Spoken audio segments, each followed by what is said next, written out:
Baik, Assalamualaikum warahmatullahi wabarakatuh.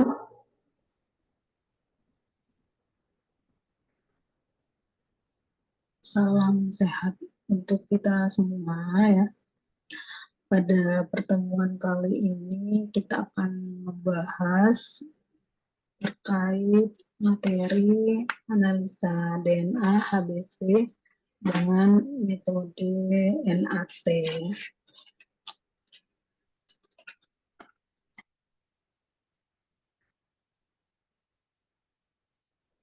Jadi untuk topik kali ini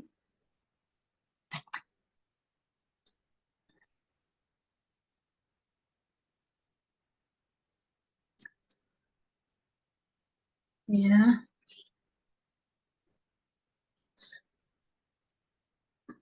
pembelajarannya itu pertama itu ada definisi ya,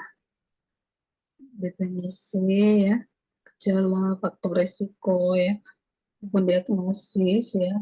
Kedua itu adalah DNA hepatitis B. Ketiga itu patogenesis hepatitis B. Keempat adalah patofisiologi hepatitis B ya. Kelima adalah pemeriksaan IMT hepatitis B. Keenam adalah pemeriksaan NAT, dan terakhir itu adalah bagaimana mendokumentasikan nih terkait hasil pemeriksaan NAT.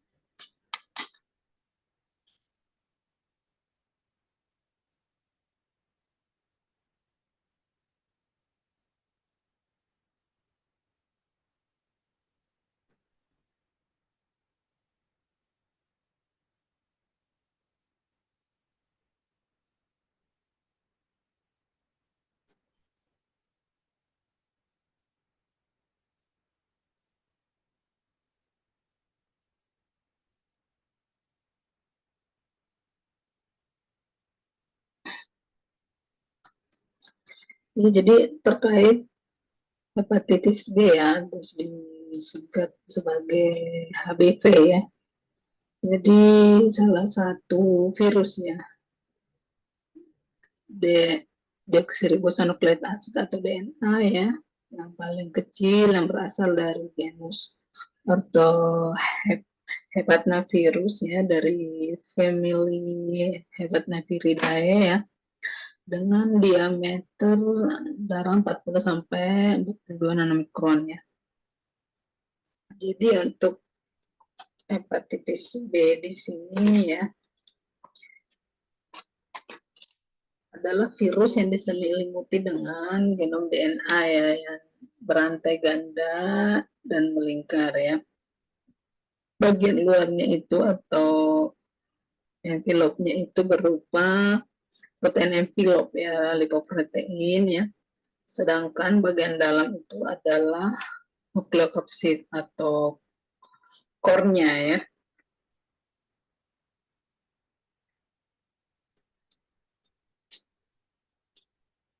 Jadi untuk menjaga ya keamanan produk darah sebelum dilakukan transfusi ya, maka perlunya dilakukan uji saring ya. Uji saring yang disebut uji saring MLTD ya, atau infeksi menular lewat transfusi darah ya. Salah satunya termasuk di sini adalah penyakit yang disebabkan oleh virus ya, entah itu hepatitis B, HIV maupun yang lainnya ya. Jadi untuk pemeriksaan MLTD ini ya, ada beberapa metode ya, yang bisa digunakan dalam pemeriksaan ya. Dia ada metode rapid diagnostik ya. Terus ada metode ELISA ya, enzim link immunosuppressant ya. Nah, metode CLIA ya, chemiluminescence immunoassay, dan nucleic acid amplification test ya, atau NAT ya, yang akan dibahas pada topik kali ini ya. Jadi terkait uji saring MLTD ya, jadi merupakan pemeriksaan yang wajib ya, yang dilakukan untuk setiap kantong darah ya, sesuai peraturan yang ada di Indonesia ya. Jadi ada HIV, HBV, HCV ya, dan sifilis ya. Jadi sebenarnya ini adalah 4 parameter penyakit ya yang memang harus dilakukan uji saring MLTD ya sebelum darah itu ditransfusikan ya. Jadi sebenarnya tujuan utamanya itu adalah untuk menjaga keamanan ya produk darah ya. Dan hepatitis B ini termasuk dalam ya kategori penyakit yang menjadi parameter uji saring IMTD ya.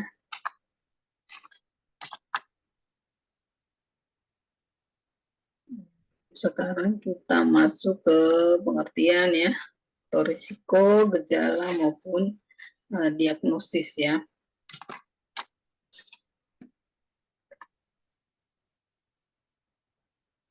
Ya, jadi hepatitis B ini ya merupakan virus DNA ya, intai ganda dengan ukuran ya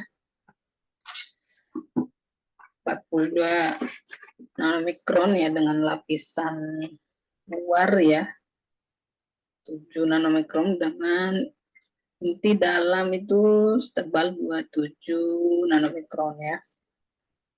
Masa inkubasinya ya sekitar 30 sampai 180 hari. Jadi rata-ratanya itu adalah 70 hari ya. Jadi sebenarnya untuk virus ini ya, ada 3 antigen ya yang menjadi ciri khas ya atau spesifik ya. Jadi antigen surface ya, antigen seperti yang ada pada permukaan ya. Ya. Ada bagian envelope ya, dan ada bagian core-nya ya. Bagian core-nya adalah ya, bagian dalamnya. Jadi ini bisa terlihat ya yang mana bagian surface ya. Surface ini terbagi 3 lagi ya. Ini bagian luar itu yang tonjolan-tonjolan, gambar tonjolan ini ya. Ini ada large, ada bagian medium ya, dan ada bagian small ya. Ini.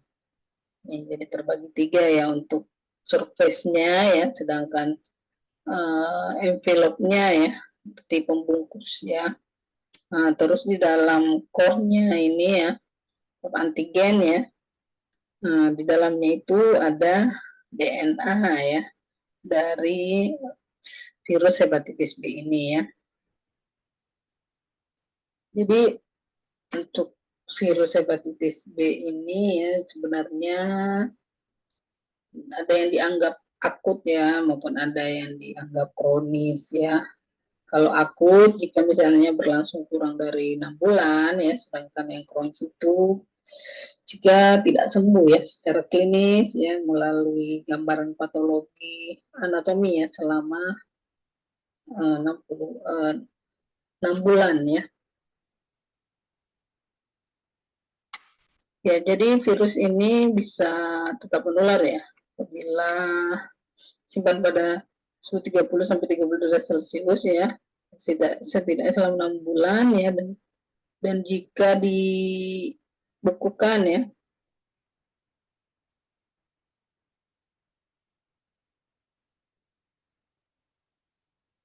pada suhu minus 15 derajat Celcius ya selama bisa bertahan selama 15 tahun ya.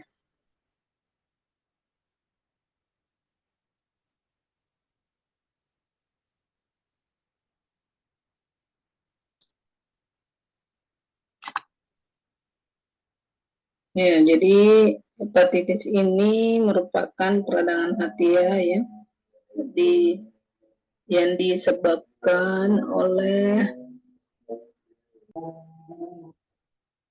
jadi hepatitis B ini merupakan peradangan hati ya disebabkan oleh virus hepatitis B ya. Itu HBV ini ya penularannya ya perkutans ya, membran mukosa yang terinfeksi oleh darah, semen ya, dari saliva maupun dari sekret ya. Jadi yang berlaku beresiko ya, ini ada individu dengan seks bebas ya, ibu hamil ya, serta individu yang menggunakan jarum suntik berulang ya. Jadi karakternya ya untuk virus ini ya, dapat bertahan hidup lebih dari 1 minggu pada permukaan keringnya, sehingga dapat meningkatkan penularan secara horizontal ya dalam satu keluarga itu ya. Jadi karena dapat bertahan hidup ya, maka risiko penularan dengan kontak serumah itu sangat berisiko ya. Jadi di sini horizontal dalam satu keluarga ya.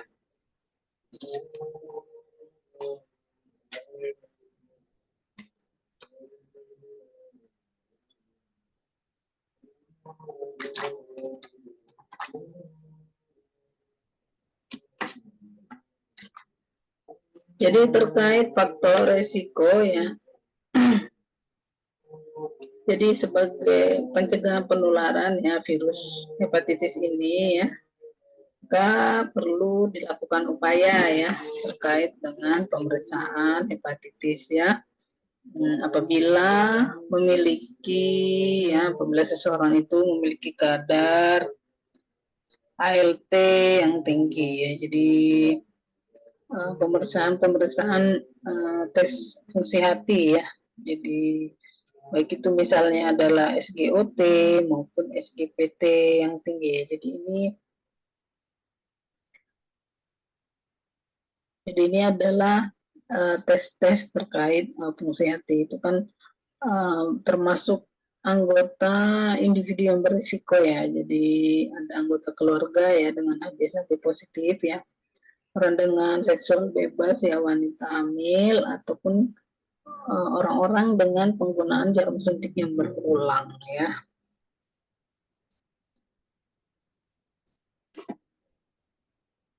Jadi kalau misalnya menunjukkan adanya gejala ya, dan dilihat adanya peningkatan enzim-enzim transminase ya, ini adalah enzim transminase ya, GOT, GPT, maka perlu dilakukan pemeriksaan ya.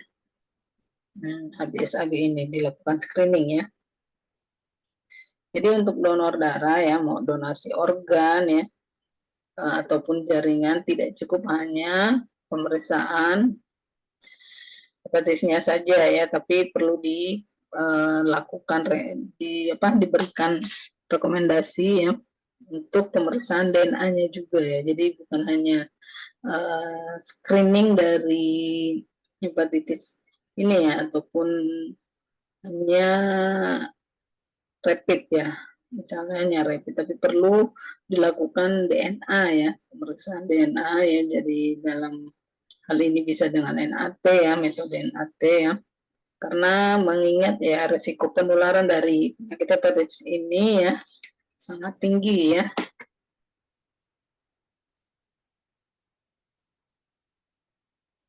Jadi karena melalui donor darah ini ya, penularannya sangat tinggi ya. Jadi maka perlu dilakukan pemeriksaan DNA ya terkait virus hepatitis ini ya.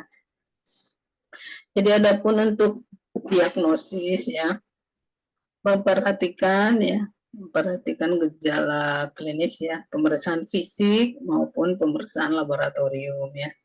Jadi pemeriksaan lab ini bisa meliputi ya pemeriksaan antigen HbA1c ya, antigennya ya, anti HbS, HbAg, anti HbE, IgM, maupun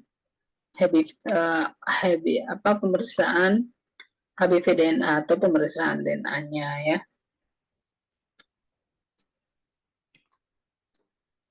Untuk gejalanya ya, jadi gejalanya itu untuk penyakit hepatitis ini ya, demam ringan ya, mual, hilang nafsu makan, lemas ya, mata kuning ya. Jadi identiknya itu penyakit hati itu bisa dilihat visual matanya ya, matanya kuning ya, urin juga ya, urin berwarna gelap dari biasanya ya, terjadi diare maupun nyeri otot ya. Sekarang kita masuk ya ke struktur ya, struktur dari hepatitis ini ya, virus hepatitis ini ya. Ini kalau kita melihat gambarannya ya secara visual ya. Jadi sebenarnya virus ini berbentuk sirkular ya. Ada DNA yang kompleks ya, jadi di mana sebenarnya tersusun dari 4 ya, 4 set struktur dari multipartikel virus ya.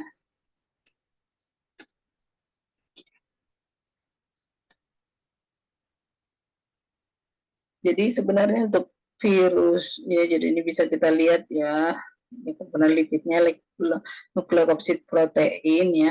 Ini kalau dari dalam ya kelihatannya ya, nukleot asid dan envelop protein ya. Jadi ini adalah antigen yang luar ya, antigen permukaan ya. Jadi di sini virus hepatitis ini ya, ini merupakan jenis virus ya dengan DNA untai ganda parsial ya. Virus dengan DNA untai ganda ini biasanya ciri-cirinya itu berukuran besar ya, dengan kode gen yang lebih banyak ya. Salah satunya itu hepatnavirus ya. Jadi partikel dari virus ini yang mengandung genom virus ya, yang disebut sebagai partikel DEN ya. Sebenarnya untuk genomnya ini terdiri dari 4 open reading frames ya, atau RF yang tumpang tindih ya, dengan mengkode 7 protein ya. Jadi di sini ya kita lihat ya, jadi sebagian beruntai ganda ya memiliki DNA lingkaran ya dengan untaian.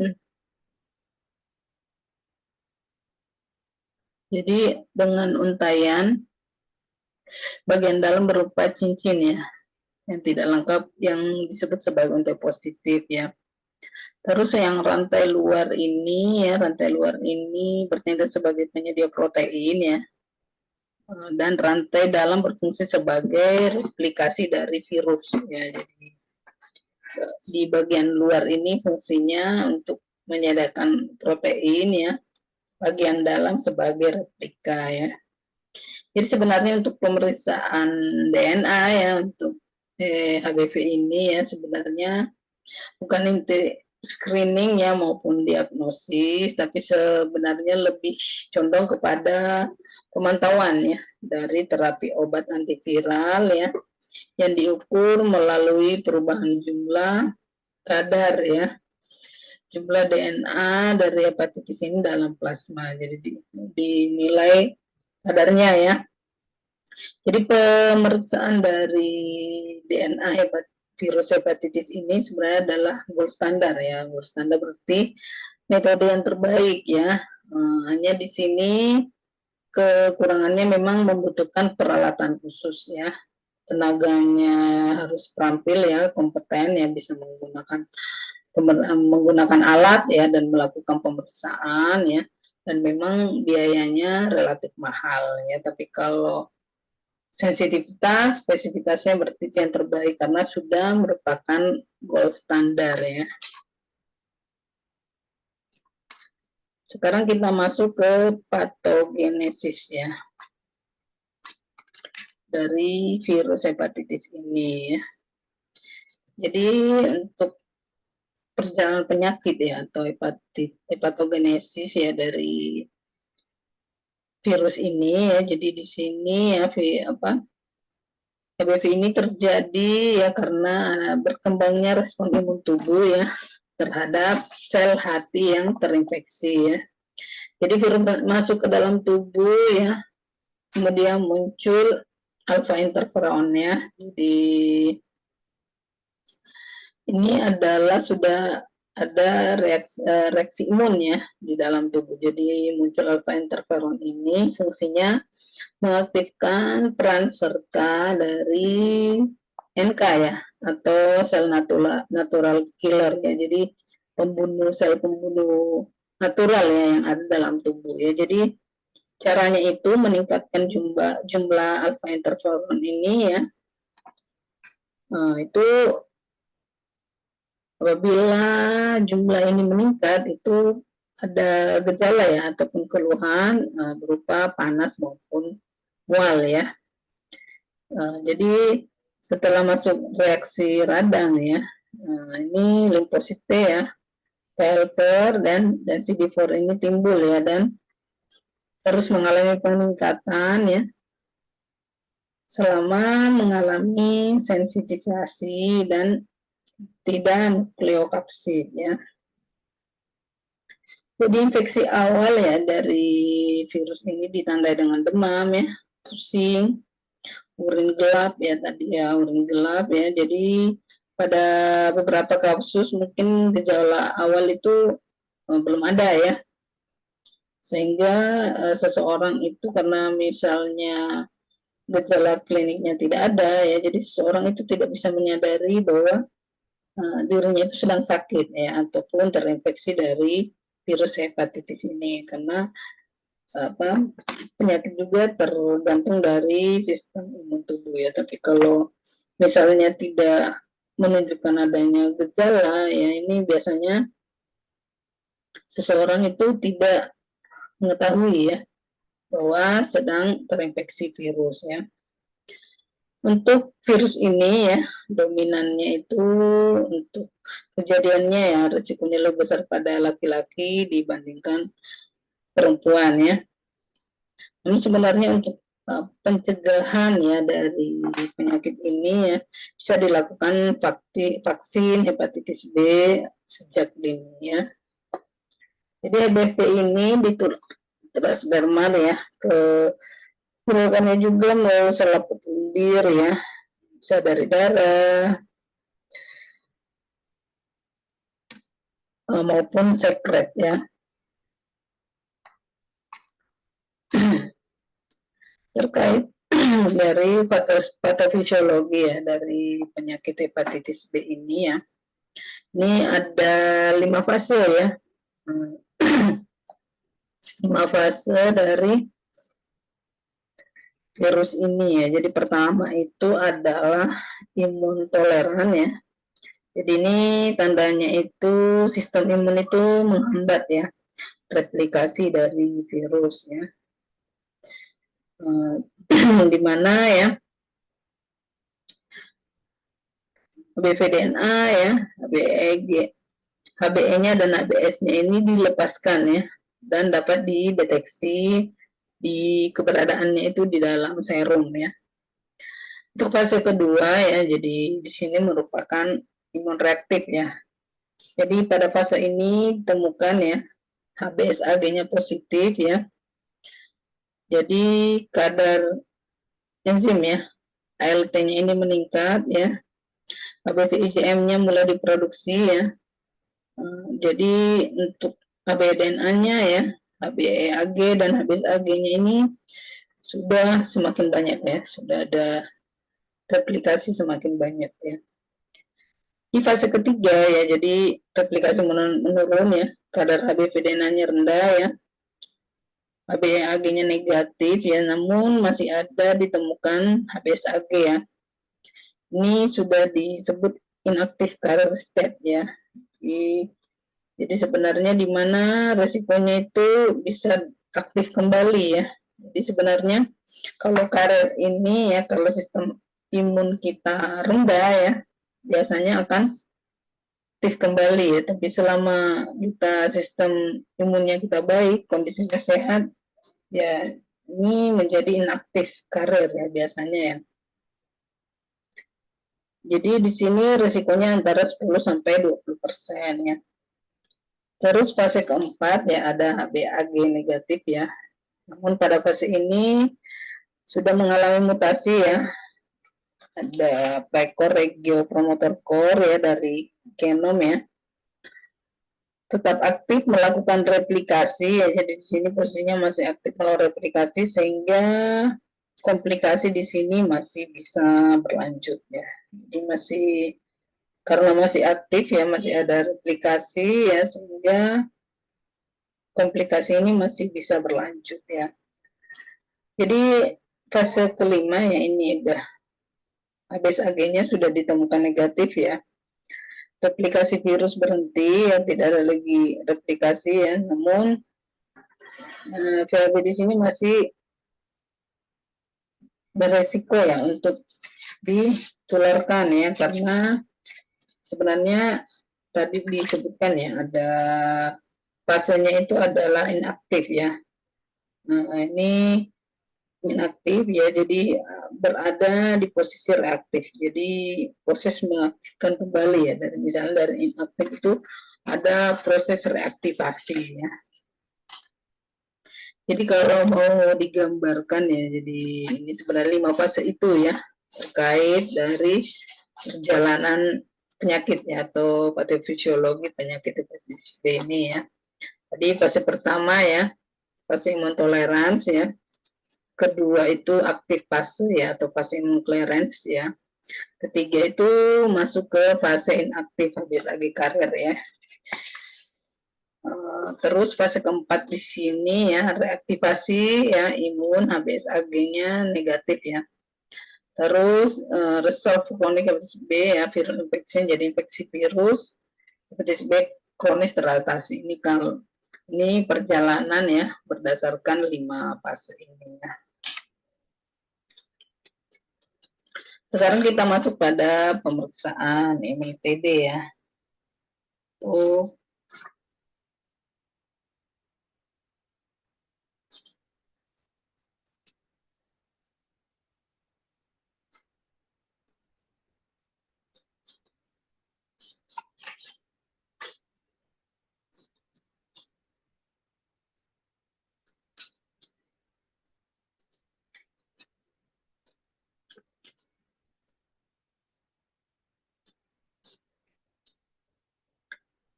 Jadi sebenarnya untuk pemeriksaan dari hepatitis B ini ya.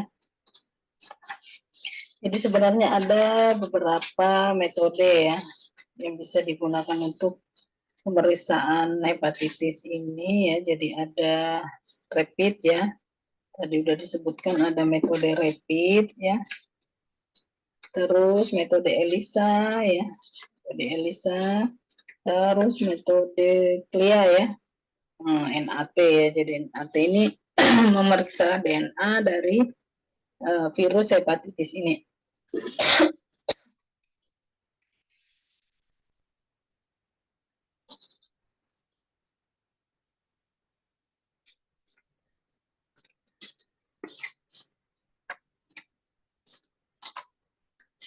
Baik ya, jadi nah, diagnosis juga bisa dengan menggunakan metode PCR ini ya, karena PCR ini mendeteksi adanya DNA ya, DNA dari virus ya, dengan tingkat sensitivitas dan spesifitas yang tinggi ya, kecepatan dalam menganalisa ya, genom maupun rekayasa di genetika ya, mudah bisa untuk mengisolasi gen target ya, gen target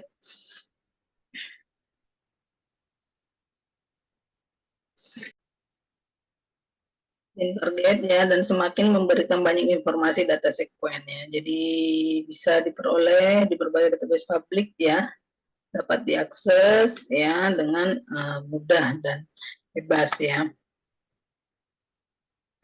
Jadi di sini ya untuk metode ya, jadi ada rapid test ya, ELISA maupun CLIA ya.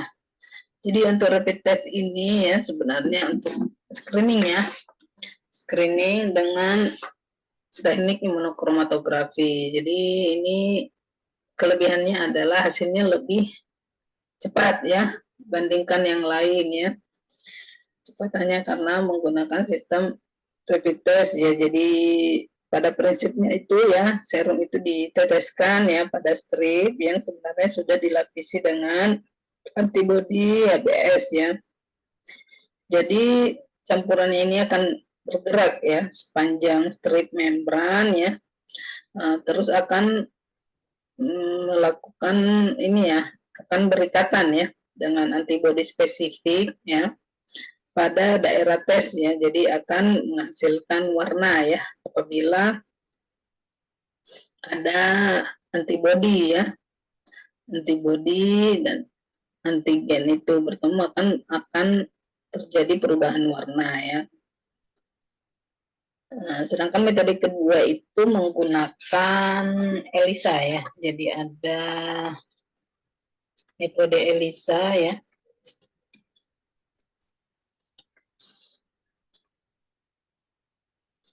Jadi untuk metode ELISA ini ya, metode ELISA ini prinsip kerjanya itu ya, jadi sampel darah ya yang melekat, yang telah melekat antigen diteteskan ke dalam sumur ya. Dan apabila sampel tersebut mengandung antibodi yang sesuai ya, maka akan terbentuk kompleks warna antigen antibodi ya setelah diinkubasi ya. Pencucian dilakukan untuk menghilangkan kelebihan antibodi ya yang tidak terikat dalam sampel ya. Ini metode yang kedua yaitu metode ELISA ya. Selanjutnya metode yang lain adalah metode CLIA ya. Jadi untuk prinsip dari metode ini ya, jadi ikatan antigen antibodi ya yang terbentuk setelah penambahan sampel ya. Jadi ada mikropartikel magnetik ya. Maka ikatan antigen maupun antibodi ya yang terbentuk itu tidak mudah dipisahkan ya dengan pencucian ya. Selanjutnya ya menambahkan larutan ya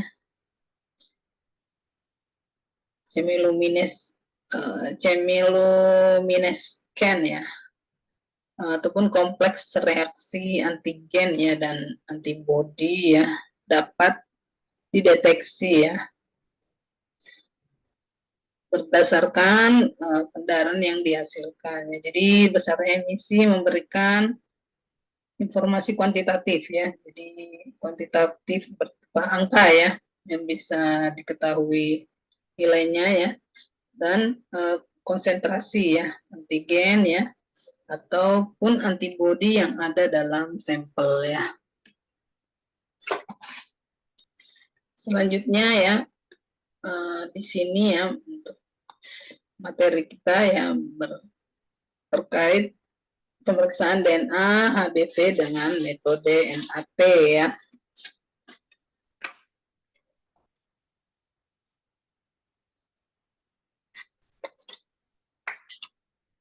Jadi pada metode ini ya, jadi metode NAT ini sebenarnya salah satu teknologi yang canggih ya untuk mendeteksi ada tidaknya ya DNA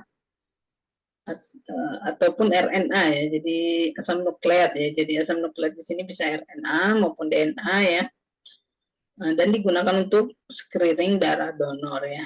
Jadi dengan alat ini ya, jadi baik itu DNA maupun RNA ya spesifik ya diamplifikasi ya secara in vitro ya. Jadi selama proses ini ya jumlah DNA ya maupun RNA ya spesifik titer rendah dalam sampel akan meningkat hingga titernya itu bisa terdeteksi ya. Apa keuntungan dari metode ini ya? Jadi RNA dan DNA itu bisa dideteksi ya jauh sebelum antigen ataupun antibodi itu terdeteksi ya pada sampel darah yang sudah terinfeksi ya. Jadi sehingga kita bisa menghasilkan ya kantong darah ataupun produk darah yang aman untuk ditransfusikan ya.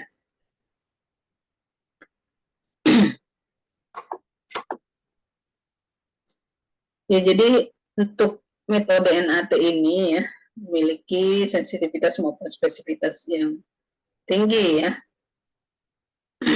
sehingga bisa mendeteksi ya DNA virus itu walaupun pada masa window period ya, jadi masa-masa awal ya dari infeksi dari virus ini ya, dengan pemeriksaan NAT ini sudah bisa teridentifikasi ya. Jadi di periode awal ya masuknya virus hepatitis itu walaupun dengan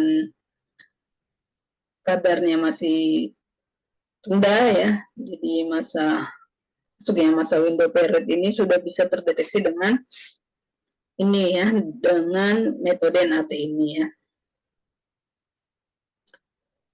Jadi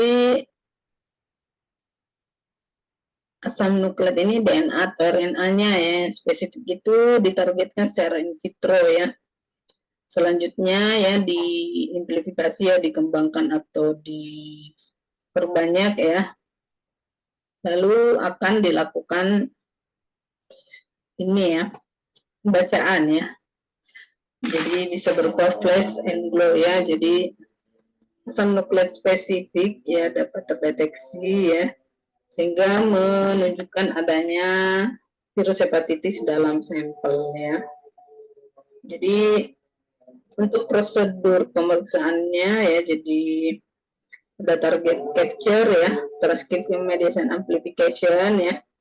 Nah, pertama mencari targetnya ya, setelah itu dilakukan amplifikasi ya. Ada hybridization protection assay ya, HPA ya. Nah, selanjutnya ada dual kinetic assay ya, DKA, dan chemiluminescence ya, detection atau CT ya. Jadi ini adalah tahapan 5 prosedur pemeriksaan ya.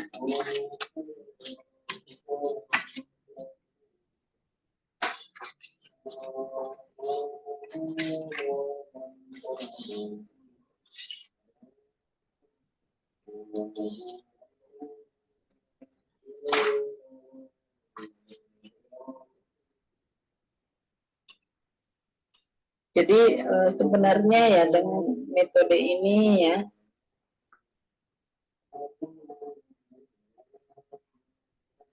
ada 5 tahapan ya, 5 tahapan prosedur ya. Jadi kalau kita lihat gambarnya ya, jadi ini alurnya ya, alur dari pemeriksaan NAT ini yang tadi disebutkan ya. Jadi ada targetnya ya, ada target capture di sini ya.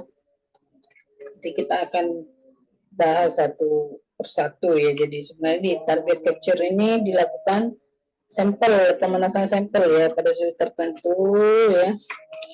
Nah, pada suhu tertentu ya,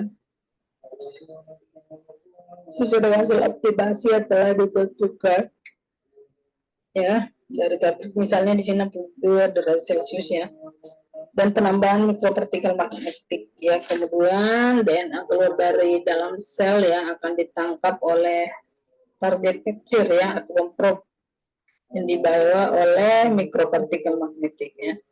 Jadi di sini masuk ke transcript mediate amplification ya, terus masuk ke siklus hybridization protection assay HPA-nya ya.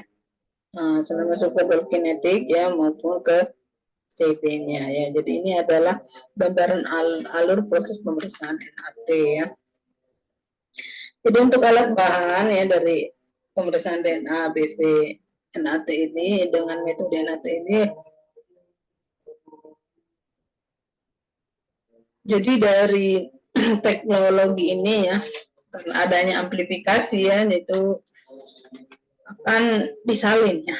Jadi ada replikasi ya dari asam-asam nukleat ya. Nah, ini dibentuk ya, sehingga walaupun titernya itu sangat rendah ya, itu bisa terdeteksi karena akan dilakukan salinan ya, atau di copy, ceritanya di copy sebanyak mungkin ya, karena adanya teknologi amplifikasi ini ya. Jadi tahap pada amplifikasi ini pada tahap amplifikasi dan tahap akhir ya. Jadi di sini ya NAT, alat NAT yang digunakan ya Novartis Procyclic Ultracetic ya, yang tipenya itu udah full automatic. Jadi ini bukan semi automatic lagi tapi full automatic ya. Sampelnya ya yang digunakan mengandung antikoagulan DNA ya, DTA ya. Jadi boleh menggunakan. Jadi biasanya kalau sampel-sampel untuk hematologi ya, jadi menggunakan antikoagulan DTA ya. Kalau sampel yang beku ya terlebih dahulu dilakukan thawing sebelum digunakan ya, diencerkan dulu pada suhu ruang ya sebelum digunakan ya. Regennya ya, jadi untuk regen ya dari tipe plus essay ya. Jadi ini untuk pengerjaan ya ataupun dari alat, jadi biasanya sudah ada regen ya, regen tertentu, dan untuk pemeriksaan itu menyesuaikan manual kit yang ada ya. Jadi kepada DIB ya ada assay regen ya. Assay regen ini untuk TCR ya, TER, kontrol internal, amplifikasi enzim, probe identifikasi ya. Terus ada assay plates ya, atau cara assay di sini. Jadi ada wet solution yang pembersih, oil, buffer inaktivasi, auto detect ya, dan penyimpanan fluidnya ya. Terus ada kontrol ya, kalibrator, bahan habis pakai ya. Terus peralatan sekali pakai lainnya. Jadi ini bisa juga waste detector ya, TWS ya, dan tipe plastic bag ya. Jadi semua regen ini ya disiapkan dalam alat ya yang disebut sebagai regen preparation incubator ya, RPI ya. Jadi peralatan yang tadi disebut itu masuk dalam RPI atau regen preparation incubator, RPI ya. Ya, jadi di sini ya untuk target capture-nya ini ya dipanaskan pada suhu tertentu ya. Ini sesuai hasil dari optimasi dari pabrik ya. Dilakukan penambahan mikropartikel magnetik ya. Sehingga di sini DNA yang meninggalkan sel ya ditangkap. Ini ditangkap oleh target capture ya, ataupun probe-nya ya. Dan dibawa oleh mikropartikel magnetik ya, lalu dicuci untuk menghilangkan material non spesifiknya ya. Jadi untuk amplification ini, yang tema ini, metode yang kedua ya, ada beberapa prosesnya ya. Jadi primer promoter ini ya akan mengikat target DNA ya. Selanjutnya terjadi reverse transcript ya, yang berikatan dengan target DNA ya. Dari RT ini akan melakukan copy ya, atau salinan target ya, atau cDNA ya. Nah, selanjutnya ya, DNA untai ganda ini didenaturasi ya, dan primer kedua yang berikatan ya dengan cDNA ini ya.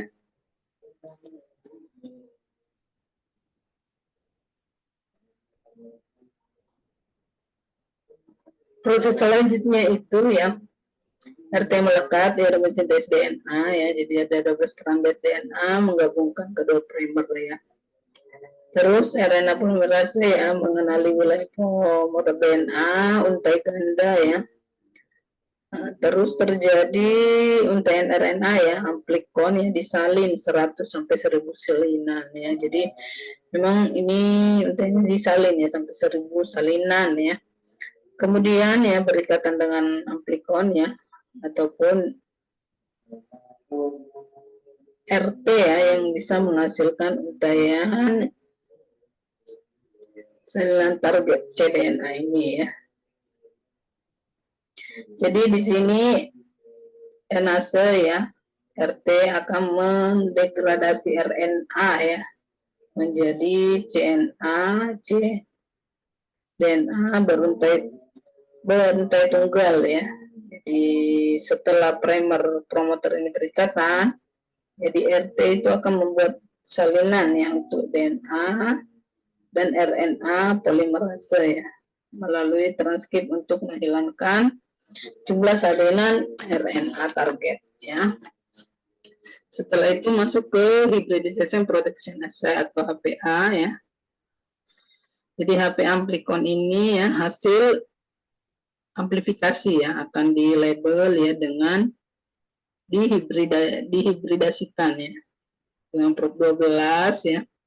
Terus amplikon berlabel ya dan tidak berlabel ini dideteksi dengan penambahan regen hidrolisa ya. Ya, jadi air dalam amplikon ya yang hibridisasi dilindungi oleh double helix struktur dari DNA ya. Terus ya, untuk DKA ya, dual kinetic assay ya. Jadi pada tahap ini akan dilakukan pengukuran relative light unit atau RLU ya antara kontrol internal dengan sampel ya. Jadi teknologi DNA ini memungkinkan deteksi simultan ya dari kedua RNA ya yang dikodekan oleh kontrol internal yang menghasilkan kilatan ataupun emisi cahaya ya.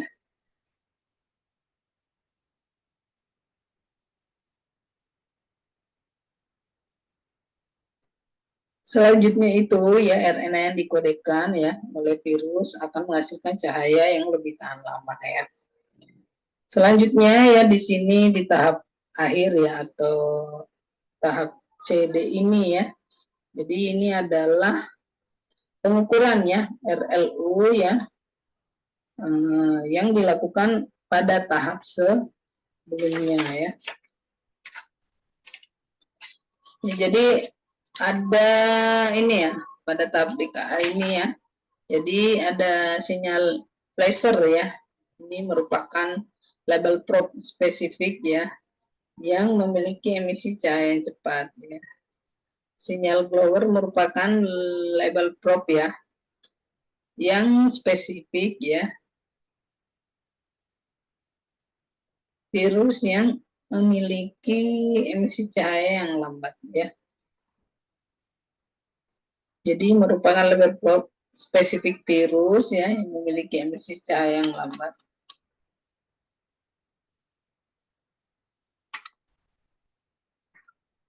Untuk interpretasi ya, jadi interpretasi ya jika hasil RLU positif atau bahkan lebih tinggi maka dapat disimpulkan ya bahwa sampel ini mengandung amplikon hibridasi ya.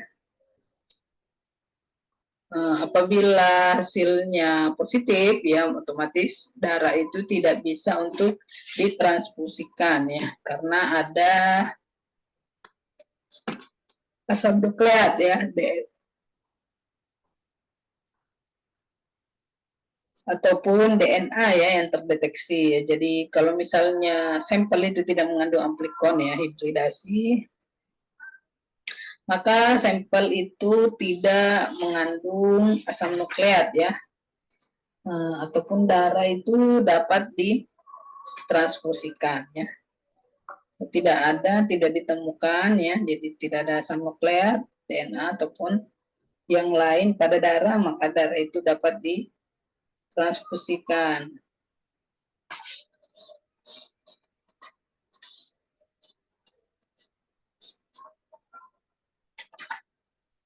Ya itu ya. Nah, ini adalah contoh dari worklist ya hasil pemeriksaan NAT ya.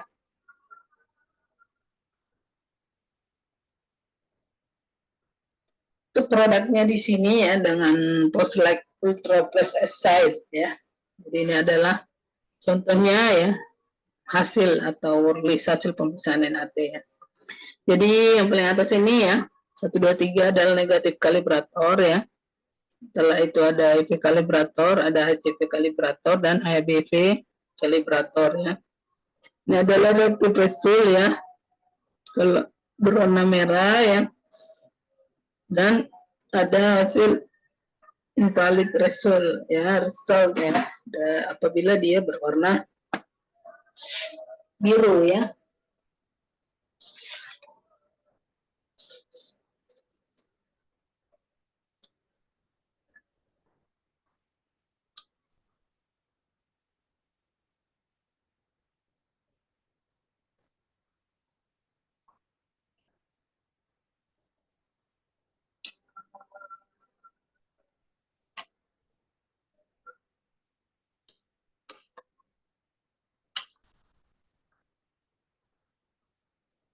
Selanjutnya kita masuk pada algoritma ya, uji saring NAT ya. Ini nanti kita lihat grafiknya. Jadi sebenarnya ya untuk algoritma ini ya, ini dimana pemeriksaan uji saring dilakukan ya satu kali pada setiap kantong darah ya. Namun ya apabila hasil pemeriksaan uji saring pertama kali itu non reaktif, maka darah bisa dikeluarkan ya. Jika hasil pertama sudah reaktif ya, maka dilakukan uji saring ulang ya atau duplikat pada sampel ya dan reagen yang sama ya. Jadi reagen ya, jadi sampel dan reagen yang sama yang dan di sini harus valid ya. Harus valid seperti yang dipakai pada pemeriksaan pertama kali ya. Jadi pemeriksaan duplikat ini tetap sama ya, seperti pemeriksaan awal ya. Apabila hasil saring ya dari hasil saring ulang duplikat ini ya menunjukkan reaktif pada salah satu atau keduanya ya, maka darah itu dimusnahkan. Apabila ini adalah hasil uji saring yang duplikat ya. Namun jika hasil uji saringnya ini hasilnya non reaktif pada keduanya ya, maka darah itu bisa dikeluarkan ya. Namun apabila uji saring duplikat ini pada sampel yang sama ya, dapat dilakukan ya dalam kurun waktu penyimpanan sampel yang telah ditetapkan. Jadi dalam artian ini kalau mau diulang ya, sampel yang digunakan ini masih layak untuk dilakukan pemeriksaan ya. Sampelnya sama dengan penyimpanan ya, jadi dalam artian itu sampelnya belum rusak ya. Nah, kalau kita lihat gambarannya ya ini bisa kita lihat ya, ini sampel ya, pengulangan ini adalah pengulangan duplo ya, disaring yang sama ya, dengan metode yang sama ya. Ini dilakukan ya, terus hasilnya dinyatakan RR ya.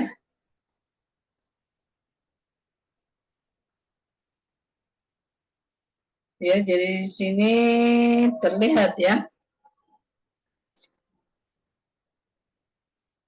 Hanya ya, berarti darah dinyatakan bebas infeksi ya. Jadi di sini pengulaman duplo ya dari sampel yang sama dengan metode NAT yang sama ya. Ini dinyatakan ya. Ini hasilnya ya, berarti ini nantinya tadi sudah dijelaskan ya. Kalau darah dinyatakan terinfeksi ya perlu konfirmasi dengan sampel dari kantong ya. Ini sumbernya adalah dari Kementerian Kesehatan ya. Ini adalah gambarannya ya.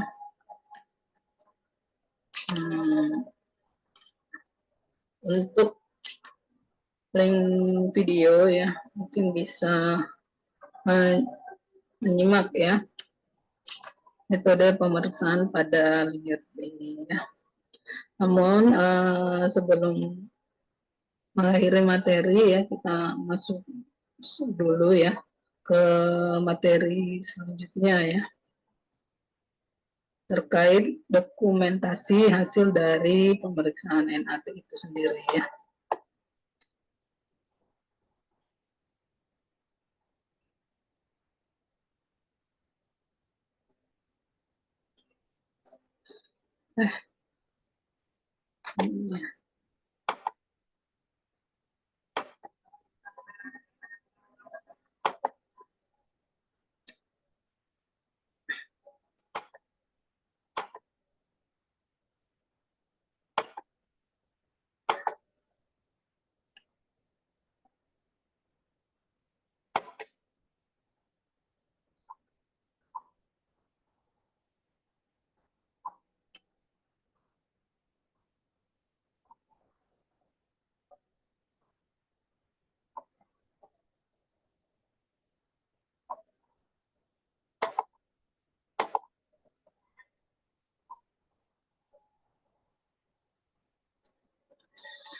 Kita masuk topik untuk pencatatan hasilnya dari pemeriksaan NAT itu ya.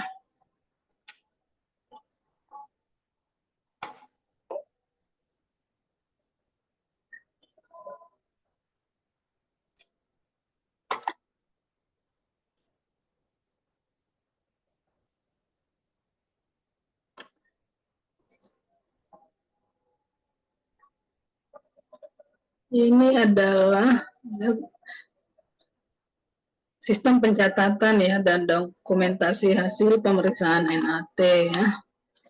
Jadi untuk pencatatan pemeriksaan NAT ini ya ada beberapa ya. Jadi pencatatannya itu mulai dari pengelolaan input, proses dan output ya. Jadi untuk langkah-langkahnya ya, mengelola penginputannya, proses dan output ya yang dituangkan dalam lembar checklist ya. Jadi setelah itu ya hasil pengelolaan input ya, terus maupun output itu dituangkan pada lembar kerja ini ya. Jadi pencatatan ini berpedoman ya pada setelah disetujui ya semua pencatatan menjadi dokumen yang harus diarsipkan ya. Jadi dokumennya itu harus disimpan sebagai arsip ya.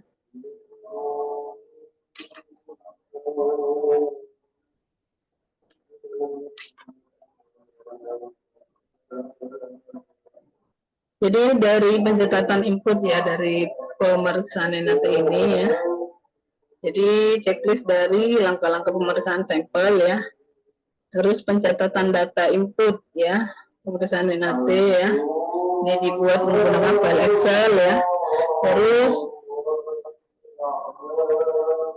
kemudian sampel ya, pelabelan ya atau identifikasi dari sampel ya, jenis volume, kualitas ya, informasi klinis sampel ya, tanggal penerimaan ya dari yang menerima sampel ya, dan maupun dokumen pengiriman sampel ya.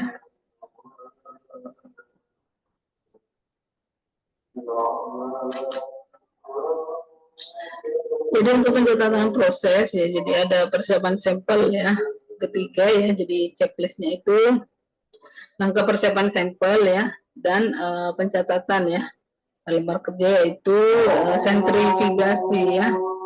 Selanjutnya itu adalah persiapan alat ya, persiapan alat ya, jadi checklist ya, langkah persiapan alat maupun pencatatan alat ya. Pencatatan proses ya, jadi persiapan reagen ya, jadi di checklist ya, checklist langkah persiapan reagen ya dan bahan lain. Pencatatan reagensia ya dan prosedur pemeriksaan NAT ya. 6 ya, checklist langkah-langkah pemeriksaan ya dan dilakukan pencatatan ya.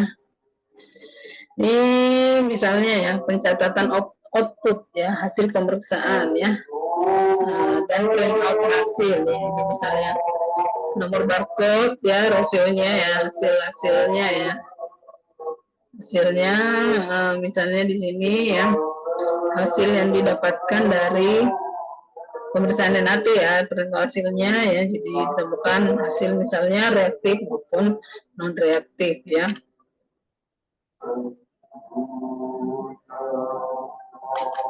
Ya, jadi untuk pencatatan ya, untuk pemeriksaan ya, jadi dilakukan pengecekan hasil pemeriksaan ya, atau second personal check ya, jadi pengecekan ulang dari hasil pemeriksaan ya, dilakukan validasi ya, hasil NAT ya, dilakukan validasi tanda tangan pemeriksa maupun orang kedua ya, karena dilakukan sistem validasi ya, dan laporan hasil pemeriksaan ya. Terkait pencatatan ya untuk dokumentasi ya, jadi pencatatan pemeriksaan harus memungkinkan penyelidikan lengkap ya dan meliputi ya nomor identitas pendonor ya, penyumbang darah, rincian peralatan ya, bahan yang digunakan ya, maupun referensi, spesifikasi ya, dan prosedur pemeriksaan yang relevan ya.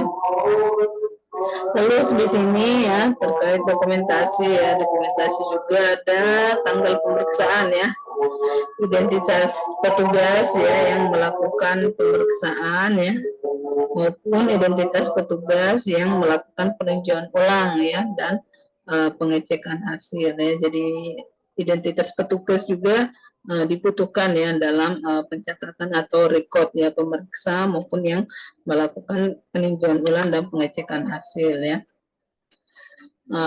Masih terkait dokumentasi ya.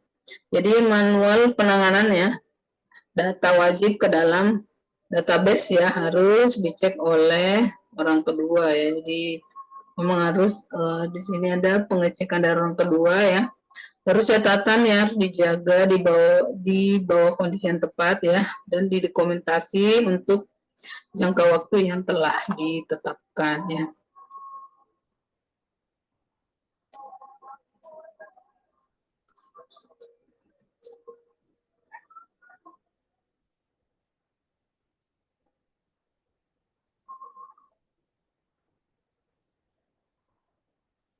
Jadi pencatatan lain ya untuk jaminan kualitas pemeriksaan ya, dan lingkungan labnya ya, pelatihan yang berhubungan pemeriksaan ya, hasil validasi ataupun kalibrasi peralatan. Jadi catatan lain untuk menjamin hasil kualitas pemeriksaan ya, jadi lingkungan pelatihan yang untuk SDM-nya ya, hasil validasi ataupun dari kalibrasi alat ya.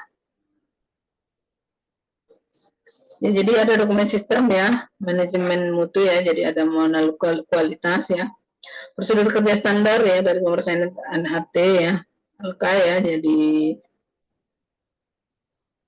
informasi tentang alat regen ya dari pabrik ya, prosedur audit ya, dan kegiatan perbaikan maupun pencegahan ya, maupun prosedur keamanan di laboratorium NAT ya.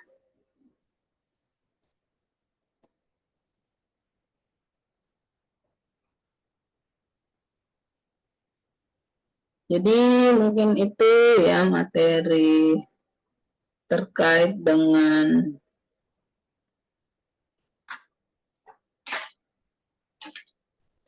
analisa DNA HBV ya dengan metode NAT yang mungkin